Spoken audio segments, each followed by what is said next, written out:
ai concocté un petit top des vieux trucs de médecin. Alors ici, existe la médecine un peu mystique, où il faut faire bouillir des œufs dans sa propre urine, puis enterrer les œufs en attendant que les fourmis les mangent pour se guérir de la toux. Vraiment pas ici. On va aborder des sujets qui sont pas très ragoûtants, mais qui, pour certains dans une certaine mesure, ont participé à l'essor de la médecine moderne. Allez, c'est parti.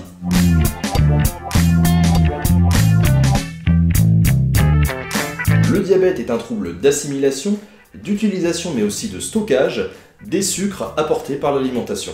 Il se traduit par un taux anormalement élevé de glucose dans le sang. Alors les symptômes du diabète peuvent aujourd'hui nous aider un petit peu à diagnostiquer la maladie. Il peut y avoir la fatigue, il peut y avoir une perte partielle de vue, il peut y avoir une soif intense, il peut y avoir une production anormale d'urine, etc., etc., etc. Cependant, il n'existe qu'un seul moyen sûr pour détecter le diabète, c'est la prise de sang. Alors, comment est-ce qu'il faisait à l'époque pour détecter un diabète sans avoir de prise de sang? Parce qu'à l'époque, ça existait pour la prise de sang. Bah, tout simplement, il goûtait votre urine, quoi. En effet, un excès de sucre dans le sang induit au-dessus d'un taux de glycémie de 1,6 g par litre, que le sucre va déjà passer par le sang, puis va transiter dans les urines. Du coup, une urine sucrée indiquera au médecin, donc à l'époque, puis maintenant, j'espère, en tout cas, qu'ils font plus ça, indiquera au médecin que son patient est atteint de diabète. En tout cas d'une certaine forme de diabète. Bien que certains écrits anciens nous éclairent déjà sur ce constat, c'est un certain Thomas Willis au XVIIe siècle qui préconisa cette technique pour diagnostiquer le diabète aux patients. Merci Thomas. Mal de gorge? Aucun problème, docteur Moyen-Âge à votre service. À partir du Moyen-Âge, les médecins commencent à prendre conscience que les excréments humains peuvent avoir des vertus thérapeutiques. C'est ainsi qu'en cas d'irritation de la gorge, ce cher docteur pouvait vous prescrire un doux mélange de miel et de popo d'un jeune mâle humain. Appétissant, n'est-ce pas? Bien que le remède paraisse insolite et que je n'ai pas pu trouver sur Doctissimo de témoignages m'affirmant du bien fondé de cette méthode, un certain Ambroise Paré, chirurgien célèbre du XVIe siècle et chirurgien personnel de Charles IX, conseillait lui également de mélanger des excréments humains avec du miel et du sucre pour cette fois-ci lutter contre le ténia. Alors on notera tout de même que ces théories n'avaient rien de loufoque, étant donné qu'aujourd'hui on utilise les greffes de matière fécale en chirurgie moderne pour soigner ou tenter de soigner des maladies comme la maladie de Crohn.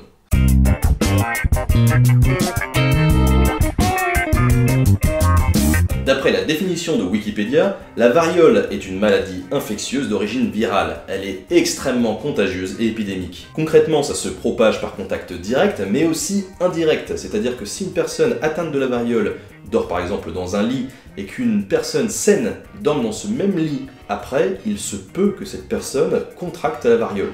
À la suite d'une contamination, des lésions, que l'on peut aussi qualifier de pustules, apparaissent sur le corps du malade.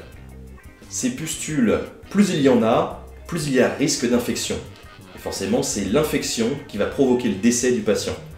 À l'époque, quand même, au niveau de la variole, on arrivait à des taux qui étaient à 30% de mortalité. Les premiers témoignages de la variole remontent au 8e siècle, mais il faudra attendre jusqu'au 11e siècle pour qu'une première tentative de vaccin soit mise au point en Chine. Et ça s'appelle la variolisation. Alors ça consiste à quoi? C'est un procédé peu ragoûtant qui consiste en gros à mettre en contact ces pustules, ces lésions, les croûtes, le pus qu'il y a dedans, enfin tout ce que vous voulez, en contact buccal ou nasal avec un patient sain. Simplement, il s'agit de combattre le mal par le mal. C'est le même principe que le vaccin, en gros, on vous injecte une maladie et puis suite à ça vous fabriquez des anticorps, tout ça machin, vous combattez la maladie, vous êtes immunisé. Ça marchait plutôt bien parce que du coup de 30% de mortalité, on était passé à 1 ou 2%. Donc c'est quand même une super évolution. Alors le revers de la médaille, c'est que la méthode a été un peu critiquée parce qu'il y a des patients qui étaient sains au départ et qui se sont retrouvés infectés, qui sont décédés des suites de la maladie. Pas de bol.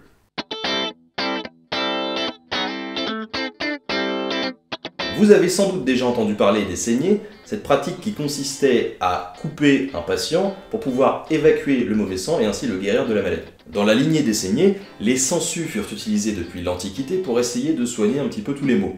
Alors dans mon esprit un petit peu fragile, j'en ai surtout retenu un, c'est la guérison des hémorroïdes. Pour ne rien vous cacher, au XVIIe siècle, un certain Jérôme Negrisoli publia même un ouvrage pour l'utilisation des sangsues dans le cadre gynécologique.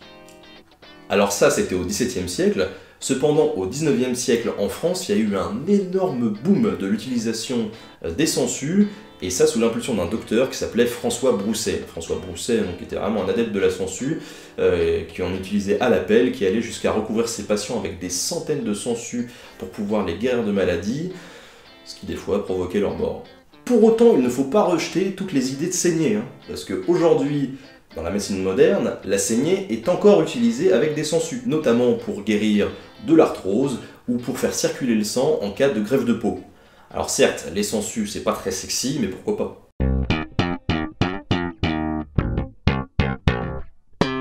Même si certains d'entre vous restent encore frileux à l'idée d'utiliser un préservatif, prenez bien conscience d'une chose, c'est qu'aujourd'hui, on a progressé. Alors bien sûr, les préservatifs, ça existe depuis hyper longtemps, on en trouve des traces dans l'Antiquité jusqu'à moins 6000 avant Jésus-Christ, mais enfin, jusqu'au 19e siècle, c'était quand même fabriqué avec des intestins de moutons ou de porc. Il faudra attendre 1843 pour que l'entreprise Goodyear, bah ouais, ceux qui fabriquent les pneus, fabrique le premier préservatif en caoutchouc, et attendre jusqu'à 1880 pour que le premier condom en latex soit inventé. Et la contraception, c'est aussi une affaire féminine. Dans la Chine ancienne, on pensait que faire boire du mercure chaud à une femme pouvait l'empêcher d'avoir des enfants. Alors d'après les écrits qu'on en a, dans une certaine mesure c'est vrai. Mais bon, en même temps, c'est pas long feu. Dans le reste du monde, mais aussi en Chine, il existait d'autres moyens de contraception comme les spermicides. Cependant, la liste est tellement longue qu'on pourrait faire toute une émission en les citant un par un. J'aurais passé le pas. Je peux quand même vous citer quelques spermicides un peu what the fuck que j'ai trouvé durant mes recherches, comme le jus de citron, les déjections de crocodile, l'huile de cèdre, une boule de laine enduite de miel, enfin plein de trucs quoi. Voilà, ce top est terminé, merci d'avoir suivi l'émission, j'espère que ça vous a plu. N'hésitez pas à faire vos retours dans les commentaires, et bien sûr à enrichir un petit peu les infos que j'ai pu piocher à droite à gauche. Je vous laisse avec cette citation de Prosper Mérimée, je n'aime dans l'histoire que les anecdotes. A bientôt.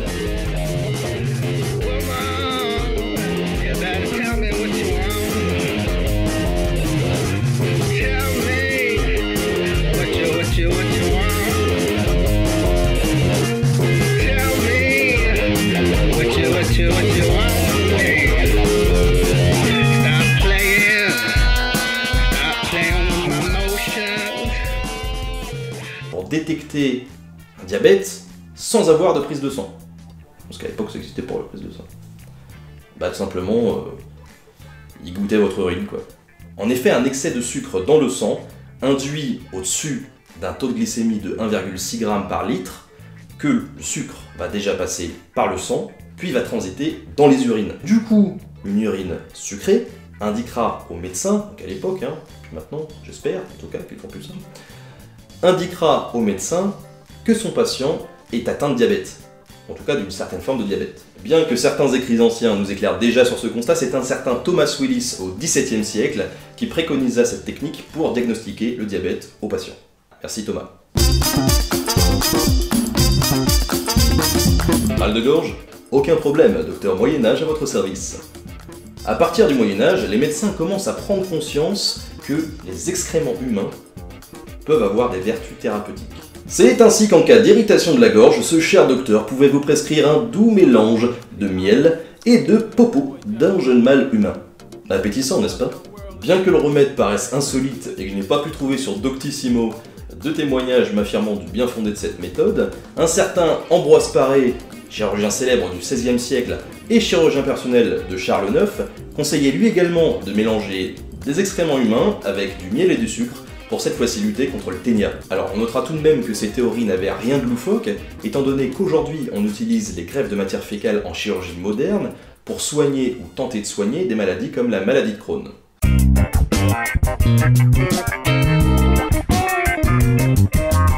D'après la définition de Wikipédia, la variole est une maladie infectieuse d'origine virale. Elle est extrêmement contagieuse et épidémique. Concrètement, ça se propage par contact direct, mais aussi indirect. C'est-à-dire que si une personne atteinte de la variole dort par exemple dans un lit et qu'une personne saine dorme dans ce même lit après, il se peut que cette personne contracte la variole. À la suite d'une contamination, des lésions, que l'on peut aussi qualifier de pustules, apparaissent sur le corps du malade. Ces pustules, plus il y en a, plus il y a risque d'infection. Forcément, c'est l'infection qui va provoquer le décès du patient.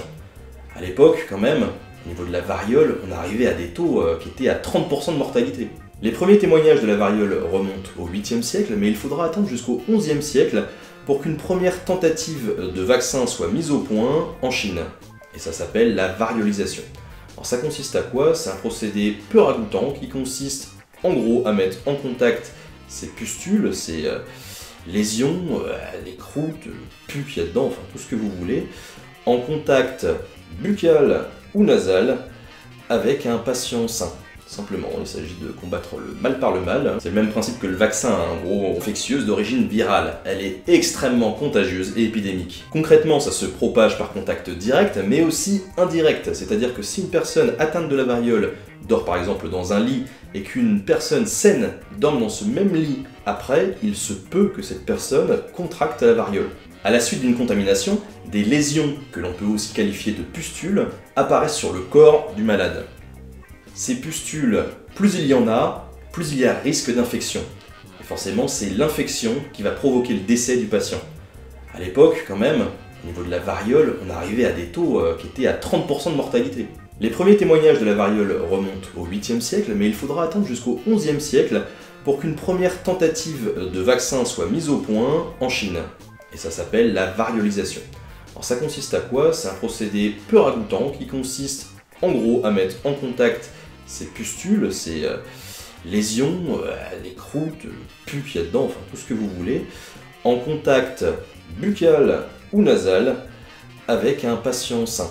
Simplement, il s'agit de combattre le mal par le mal. C'est le même principe que le vaccin, en gros, on vous injecte une maladie, et puis suite à ça, vous fabriquez des anticorps, tout ça machin, vous combattez la maladie, vous êtes immunisé. Ça marchait plutôt bien, parce que du coup, de 30% de mortalité, on était passé à 1 ou 2%. Donc c'est quand même une super évolution. Alors le revers de la médaille, c'est que la méthode a été un peu critiquée, parce qu'il y a des patients qui étaient sains au départ, et qui se sont retrouvés infectés, qui sont décédés des suites de la maladie. Pas de bol.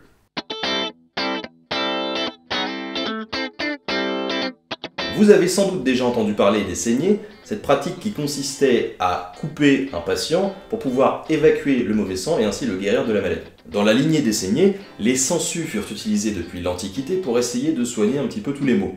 Alors dans mon esprit un petit peu fragile, j'en ai surtout retenu un, c'est la guérison des hémorroïdes. Pour ne rien vous cacher, au XVIIe siècle, un certain Jérôme Negrisoli publia même un ouvrage pour l'utilisation des sangsues dans le cadre gynécologique. Alors ça, c'était au XVIIe siècle.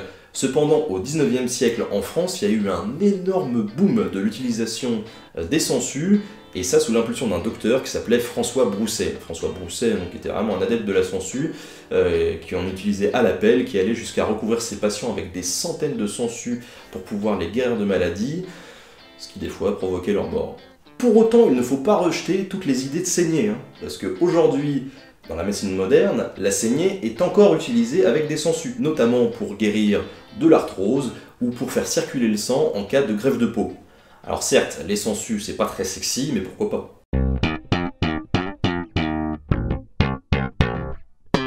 Même si certains